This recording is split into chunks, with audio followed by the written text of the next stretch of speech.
God marks you, not even the devil can touch you unless it's to protect his investment. Let that sink in. You've heard of bodyguards. But have you ever been so spiritually dangerous that even hell had to stand down? Listen closely. Most people have no idea what it really means to be chosen. They think it's about favor, miracles, and good vibes, but here's the raw truth. They don't tell you that being chosen means becoming a walking contradiction. You're attacked, hated, envied, yet still divinely protected in ways that don't even make sense. Here's a wild fact. Studies in neuroscience show that deep trauma survivors often develop heightened intuition and resilience. Now imagine combining that with spiritual anointing. That's not just survival, that's divine mutation, and that's you, chosen one. You weren't just covered by God, you were so set apart that your life carried a spiritual do not touch sign. People tried to break you, but heaven had alarms. Demons tried to approach, but even they got nervous. You became so wrapped in divine purpose that even the devil had to say, yeah, not this one. Touching them might get me fired. But here's the twist. Now those same people who tried to ruin you, they're sitting in regret, clutching their chests like they're the victims, crying in group chats, stalking your glow like it owes them closure. Wondering how someone they thought they buried ended up resurrecting with receipts, resilience, and radiance. So sit tight, because what you're about to hear isn't just a message, it's a revelation.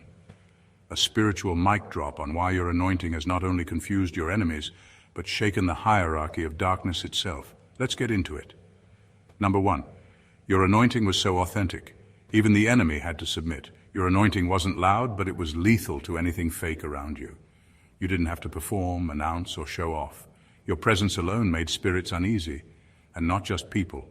We're talking about forces, energies, and realms that most don't even recognize exist. That's how real your calling is. You were born with a spiritual voltage so high, even darkness had to double-check before making a move on you. Some people got attacked, torn apart, and taken out completely. But when it came to you, there was a strange delay. Things would get close but never hit. Plots would form but fall apart mid-air. People would try to curse you and end up cursing themselves. That's not luck. That's divine jurisdiction. Even the enemy had to step back and say, we can't touch this one recklessly. Because to mess with you was to violate heavenly protocol. There are certain people that heaven protects like royalty. You are one of them. And the wildest part, you didn't even know how high your rank was. You were just trying to survive. You were just trying to heal, trying to be normal. Meanwhile, hell was holding emergency meetings, wondering why you were still standing. See, the enemy works smarter than people give credit for. He doesn't waste resources on battles he knows he can't win. So with you, he tried subtle routes, through people, betrayal, manipulation, confusion. But even then, something would always block the full impact. That something was your anointing. It wasn't about you being perfect, it was about you being chosen. And because you were chosen, the spiritual realm recognized you as off-limits. Your life was marked, not by trauma, not by failure, but by God himself. And now, the enemy is forced to sit back and watch you glow, watch you rise, watch you walk in full authority, because he couldn't touch you. So now, like everyone else, he's watching you become unstoppable. Number two, they didn't just regret losing you, they regret ever mishandling sacred territory. They thought they were just dealing with a regular person, someone they could toy with, discard, or manipulate when it suited them. But what they didn't realize is they were mishandling something sacred. You weren't just another friend, partner, or family member. You were divine access, a walking connection to grace, healing, and elevation. God placed you in their lives as a lifeline, but instead of recognizing it, they mocked it, they disrespected it. And now the regret is deeper than losing you. It's the slow, painful realization that they offended something far bigger than you. People don't always know what they're doing until it's too late. They thought they were playing games with your heart, but they were actually playing Russian roulette with a spiritual assignment. There are certain people in life who come with warning labels straight from heaven, handled with reverence. You were one of those people. You didn't come to them out of coincidence. You were sent strategically, divinely, and purposefully. But because you didn't come in a fancy package, they couldn't recognize the power you carried. They disrespected the blessing because it didn't look like the one they expected.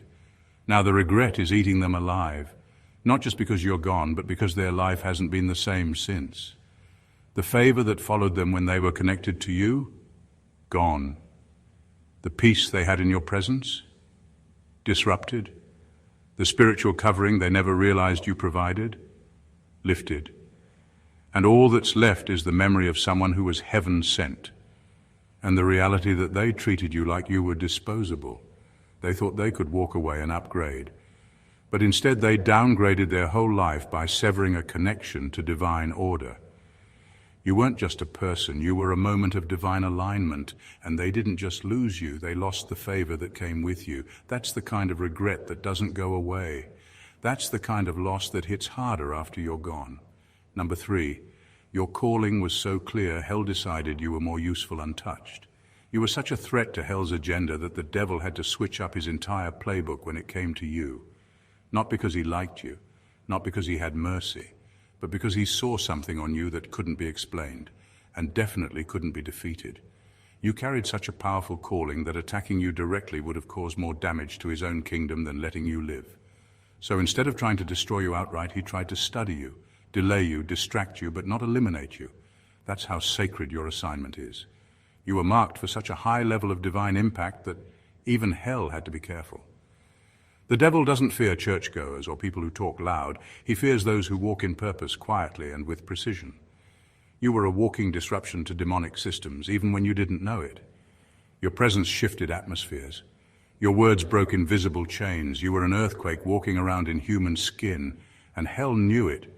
That's why so many strange things happened in your life. People turning on you for no reason. Opportunities suddenly blocked. Friendships that looked perfect one moment and shattered the next. It wasn't bad luck, it was spiritual interference, but even then, there was a limit. The attacks would get close but couldn't finish. They'd touch your surroundings but not your soul. You'd lose things, but never your mind. That wasn't luck. That was divine restriction. And here's the part people miss. Your anointing was too beneficial to the kingdom of light for the devil to risk going too far. He knew God would step in. He knew heaven would send reinforcements. So instead, he tried to keep you tired, distracted, second-guessing yourself. But even that didn't work. Now you're awake, now you're aware. And the enemy's plan has crumbled, because once a chosen one realizes who they really are, not even hell can hold them back. You weren't just protected, you were preserved, because your purpose is too valuable for anything or anyone to destroy. Number 4, you became the proof that destiny can't be cancelled, only delayed. They really thought they could end you. They believed if they dragged your name through the mud, if they pushed you to your breaking point, if they wore you down with constant chaos, you would disappear for good. What they didn't realize is that you weren't built on surface-level strength. You were built on purpose.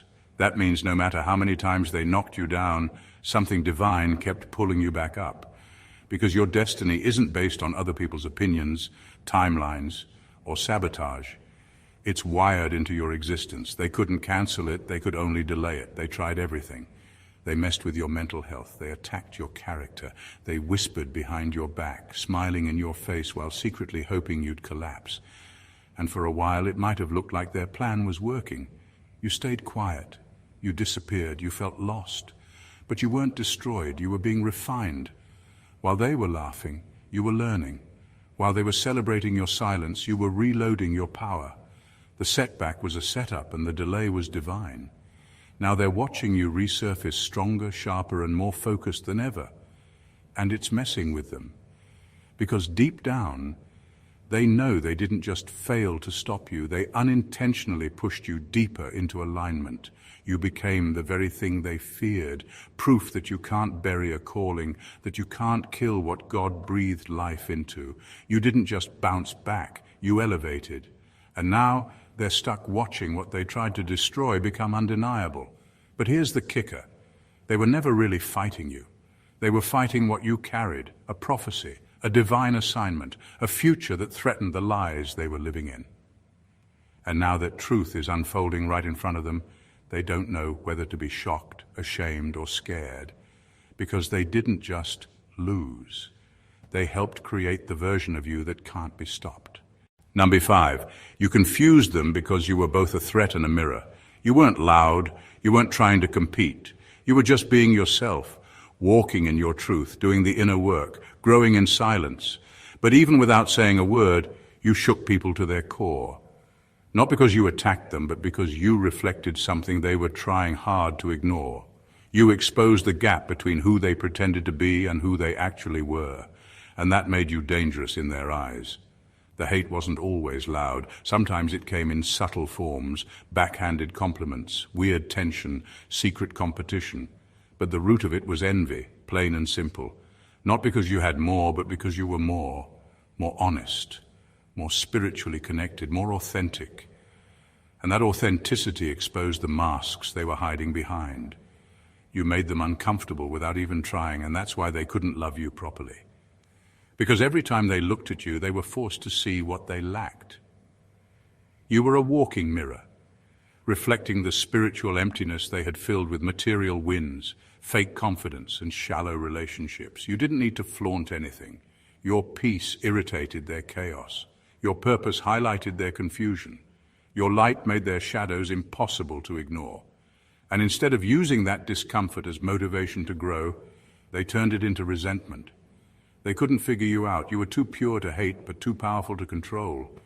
Too humble to brag, but too consistent to ignore.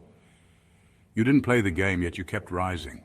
And the truth is, it tore them up. Because deep down, they knew you were real. You didn't just talk about God, you walked with Him. And that level of truth convicts people who have built their lives on illusions. You weren't trying to be their enemy, but your existence made their excuses invalid. And when people can't dim your light, they'll either run from it or try to break the bulb. But none of it worked, because you weren't just a reflection of what they could be. You were the reminder of what they chose not to become. Number 6, you were sent to be the exit, but they chose their chains. You weren't just a person. They were given a chance through you, a chance to grow, to heal, to break out of generational cycles they swore they were tired of. But when the time came, they didn't walk through the door you represented. They slammed it shut. Not because they didn't see your value, but because the truth you carried made them uncomfortable. You came with light, and light exposes everything people work hard to keep hidden. You were the answer to silent prayers they forgot they even whispered. You were the moment of divine interruption that could have changed everything. But when you showed up, they didn't recognize you as a blessing. You didn't come in the form they were expecting. You didn't coddle their dysfunction. You didn't let them stay small. You challenged their excuses, shattered their false narratives, and held up a mirror to everything they needed to confront. And for that, they called you the problem. The truth is, not everyone really wants freedom. Some people are so used to their pain, they've made it home. Bondage becomes comfortable when it's all someone has known.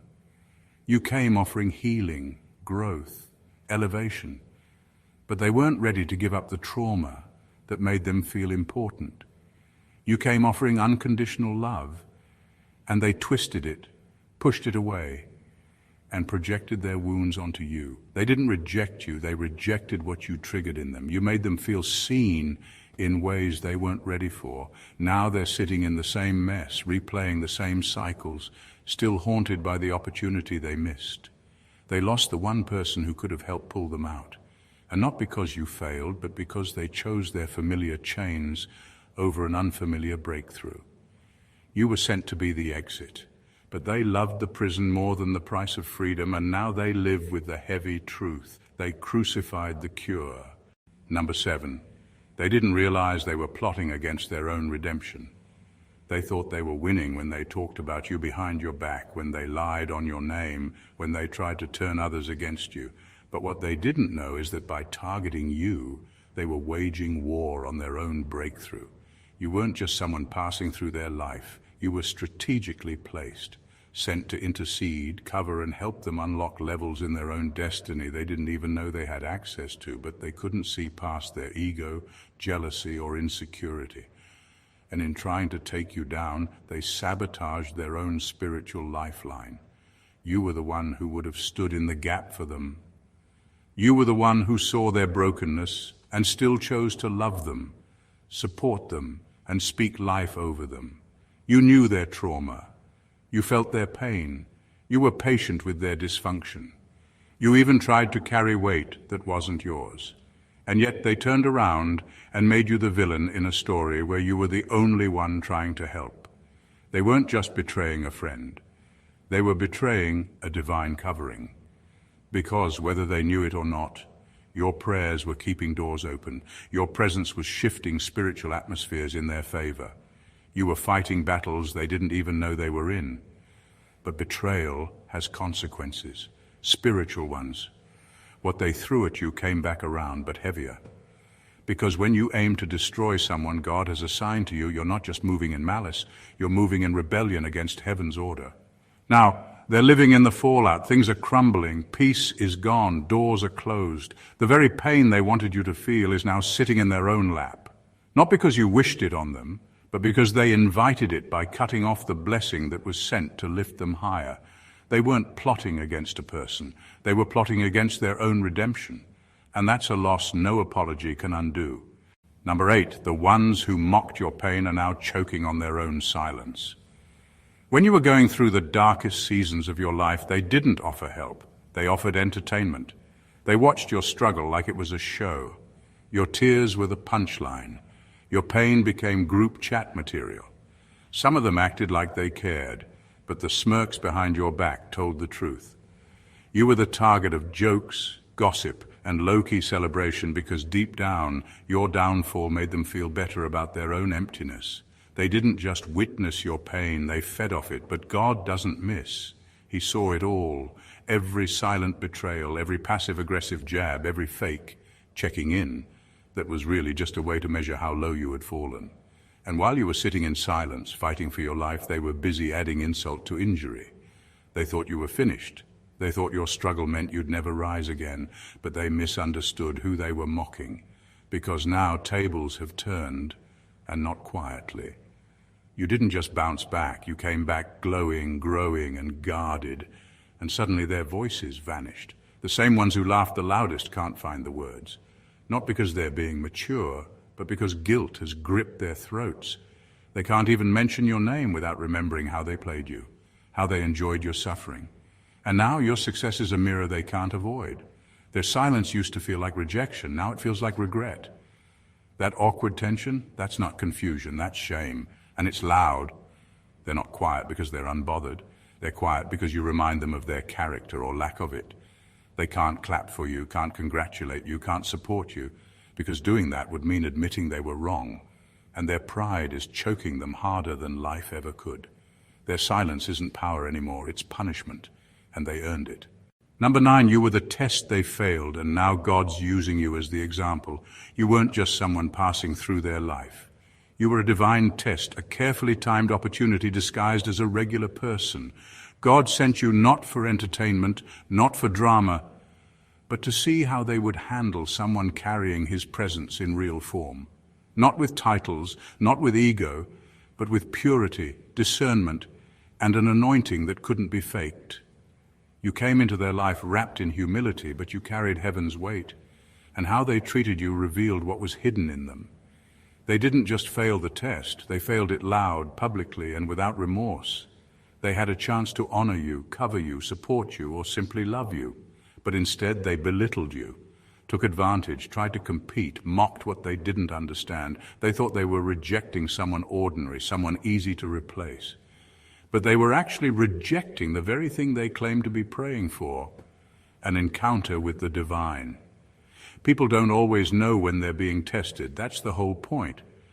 God doesn't test character when it's easy. He tests it when it's inconvenient. And instead of rising to the occasion, they exposed themselves. The lies came out. The jealousy leaked through. The betrayal wasn't just a mistake. It was a revelation. And God saw it all.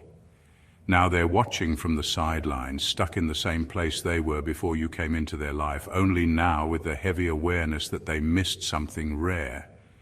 And God, in his divine sense of justice, is using your elevation as the lesson. He's making your rise public, your growth undeniable, your glow unmissable, not to flex, but to teach. You're the proof of what happens when someone handles divine favor correctly. And they're the proof of what happens when they mishandle it. You were their test, and they failed. But now, your life is the example. And every blessing that unfolds from here is a reminder that God takes how people treat his chosen ones very personally. Number 10, your presence exposed their demons. That's why they had to flee. You didn't do anything to them, at least not on the surface. You were kind, respectful, even quiet at times. But the moment you entered their space, something shifted. Not because you were loud or confrontational, but because your spirit carried weight. Real spiritual weight. The kind that doesn't just walk into a room, it shakes it. You didn't have to call anyone out or expose anyone's secrets. Your presence did it all by itself. They couldn't explain why being around you made them uncomfortable. But that discomfort had nothing to do with your actions. It had everything to do with your frequency. Your light irritated the demons they refused to confront. Your honesty rubbed against the lies they lived in. Your peace disrupted the chaos they secretly depended on. You didn't come to destroy them, but being near you made their masks slip. And for some, that felt like war. People say you were too much, acting better than others, or changed after healing. But that's just projection. What they really meant was, I can't hide in front of you, because your growth reminded them of their stagnation. Your healing reflected their avoidance. And your authenticity made their performance look obvious. So they distanced themselves, not to protect their peace, but to avoid the internal war your light triggered. The irony is they thought you were the toxic one. But the truth is they couldn't stand to be seen without their shadows. You weren't attacking them, you were activating a mirror. And when people aren't ready to look at themselves, they blame the one holding the reflection. They didn't flee because you were harmful. They fled because their demons couldn't breathe near someone who radiates truth. And rather than admit they weren't ready to evolve, they left and blamed you for the exposure. But deep down they know the truth. Your presence didn't hurt them. It convicted them. And conviction is uncomfortable when you're committed to hiding. Number 11, even the devil knew you had a deadline on your suffering. There's a reason everything felt like it was crashing all at once. The pressure, the betrayal, the isolation, the spiritual warfare that came out of nowhere and didn't let up. It wasn't random. It wasn't because you were doing something wrong. It was because your breakthrough was closer than it had ever been, and hell knew it. The enemy doesn't go after people who aren't a threat. He doesn't waste time attacking what's already lost. But you were on the edge of a divine shift, and that terrified darkness. You had a deadline on your suffering, a divine expiration date, and as it started to approach, everything tried to break you. The chaos became louder, the confusion increased. People you loved turned cold. Opportunities vanished. Your mental and emotional strength was tested in ways that made you question everything, including your faith. But that wasn't punishment. That was the final stretch. That was proof that you were nearing deliverance. The devil wasn't attacking you because you were failing. He was attacking because you were almost out of the cycle, out of the pain, out of the patterns that kept you stuck. He could sense the shift in the spirit, and panic set in. Because once you stepped out, once you fully healed, once you recognized your authority, he'd lose access for good, and he knew it. That's why the last part hurt the most. That's why the attacks felt personal. Because they were. You weren't just surviving anymore, you were evolving. You weren't begging for peace, you were becoming peace. And that's when hell started throwing its final shots. Not to stop you, but to delay you, hoping you'd give up before you crossed over. But you didn't. You held on, you kept going. And now you're living proof that suffering may last for a night, but it does have a deadline. And the enemy can't do anything about it once heaven says, time's up. Number 12, they regret hurting you, because now they see God was watching the entire time. They really believed they got away with it. The lies, the manipulation, the passive aggression, the betrayal they executed so casually while pretending they were innocent. To them, it was just another game of control, power, and ego. They thought no one saw the smear campaigns, the guilt trips, the emotional games played behind closed doors. But what they didn't account for was that God was in the room, and he never left. The same God who knows every hair on your head, who collects every tear you cried like precious jewels, was taking notes. Not just watching, but recording. Every word they spoke in secret, every plan they plotted in shadows, every fake smile they wore while hoping for your downfall. It was never hidden from him. While they were mocking you, heaven was building a case. And now the consequences have arrived, not as coincidence, not as karma, but as divine correction. And that correction hits different. because it's personal to God when his chosen ones are mistreated. He doesn't just avenge, he teaches.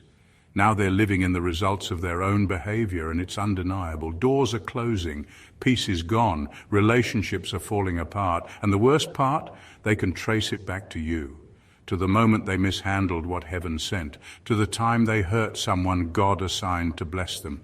Now they regret it, not just because of what they lost, but because they can feel the judgment. There's no hiding from it, no escaping it. The same people who once laughed at your suffering are now being humbled by their own. And that silence you hear, it's not peace, it's the weight of conviction, the guilt, the realization that God wasn't just watching, he was keeping the receipts. This isn't about revenge, it's not about payback, it's about justice. God is showing them that hurting his chosen ones comes with a cost. And the price isn't paid in one moment, it's paid in watching you rise while they fall under the weight of their own decisions. Number 13, they didn't just lose you, they lost access to their own breakthrough. They thought walking away from you was just another move, just another choice in the game. They thought replacing you would be easy, like you were common, like the role you played in their life could be filled by anyone. What they didn't realize is that you weren't just a person, you were a portal, a walking connection to the next level. Your presence came with favor, wisdom, and alignment. But they mishandled it, disconnected from you, and in doing so unknowingly severed their own spiritual momentum. You were their bridge. God sent you into their life not just to bless them, but to advance them. The doors they were praying for, you were holding the key. The peace they longed for, you were carrying it in your spirit. The strategies, the insight, the covering, they had access to all of that through relationship with you. But instead of recognizing the divine setup, they treated you like a stepping stone. They walked away thinking they were leveling up, but in truth, they fell back into cycles they thought they'd already outgrown. Now they're watching everyone around you rise, not because you're trying to stunt on them, but because divine order is at work. The same anointing they thought was no big deal is the same one breaking barriers for others who treat it with honor. And that's what stings most. Watching the people they assumed were beneath them, now soaring in peace, success, and elevation, all because they stayed connected to you with respect. It's not jealousy they're dealing with. It's the sting of divine recompense, God showing them in real time what they forfeited, not to hurt them, but to teach them. Because when you lose someone heaven assigned to elevate you, it's not just personal, it's spiritual. You don't just lose a relationship, you lose a realm. And now they're stuck watching the next level walk right past them, wearing the face they once disrespected. Number 14. Your story is proof that divine favor doesn't need validation. It provokes regret on its own. You never begged for recognition. You didn't campaign for validation. You weren't in anyone's face trying to convince them of your value. You just stayed true, quietly doing the work, privately healing, and faithfully walking in your calling, even when no one was clapping. And now, the very people who ignored you, doubted you, and even tried to ruin your name are watching you shine with a glow they can't touch, explain, or stop. That's divine favor. It doesn't argue, it doesn't shout, it just shows up and shifts the entire atmosphere. The power of your story is that it proves favor doesn't need anyone's permission to operate. It's not based on popularity, approval, or public applause. It's rooted in heaven's endorsement. And that kind of favor confuses people, especially the ones who thought they had the authority to block you. They assumed their silence would silence you. They believed if they distanced themselves, it would strip you of your influence. But what they didn't know is that your elevation wasn't tied to them. It was tied to obedience. You kept showing up even with a broken heart. You kept sowing even when you had nothing left. You kept praying even when your own faith was hanging by a thread. Now the tables have turned. You didn't have to retaliate or expose anyone. God did that for you. Strategically, silently, and powerfully, one breakthrough at a time, one blessing after another. And with every move he makes in your life, regret hits them harder. Not because you're gloating, but because they realized too late who you really were. They laughed, they doubted, they dismissed you. But favor has a funny way of making people remember. And yours is the kind even hell respects. Not because you're perfect, but because you're purposeful. You carry something eternal. And now, they can't avoid it. Your life is loud now, and not from your mouth, but from your elevation. That's the kind of statement no hater can silence. Everything they tried to do to break you only revealed how unbreakable you really were. The lies, the betrayal, the mockery, it all backfired. And not by your hand, but by divine order. While they were busy trying to bury you, God was planting you. And now you're blooming in a season they never believed you'd survive. You were the blessing they rejected, the exit they ignored, the lifeline they cut off. And now they're living in the regret of a decision they can't undo. What they failed to understand is that you weren't fighting for validation. You were walking in assignment. You weren't trying to prove anything. You were embodying purpose. And when someone mishandles divine purpose, there's always a cost. Your story is proof that God watches everything. He saw your silent tears, your private prayers, your quiet strength, and now He's responding, not with petty revenge, but with undeniable elevation. You've become the message, you've become the mirror, you've become the very evidence that favor can't be faked, sabotaged, or silenced. They didn't just lose a person, they lost access to destiny. And now they're stuck watching God prepare a table for you in full view. Your glow isn't just healing you, it's haunting them. Not out of spite, but out of divine correction, because when heaven sends someone into your life and you choose to betray them, you don't just forfeit relationship, you forfeit the favor that came with it. Let them talk. Let them watch. Let them sit in silence, because this is your moment, not to prove them wrong, but to live in everything that was always yours. You don't need revenge, you don't need closure, you don't even need their apology. You already won. If this message hit home for you, don't keep it to yourself. Go ahead and hit that subscribe button and join a community that sees the unseen and speaks the truth that others won't.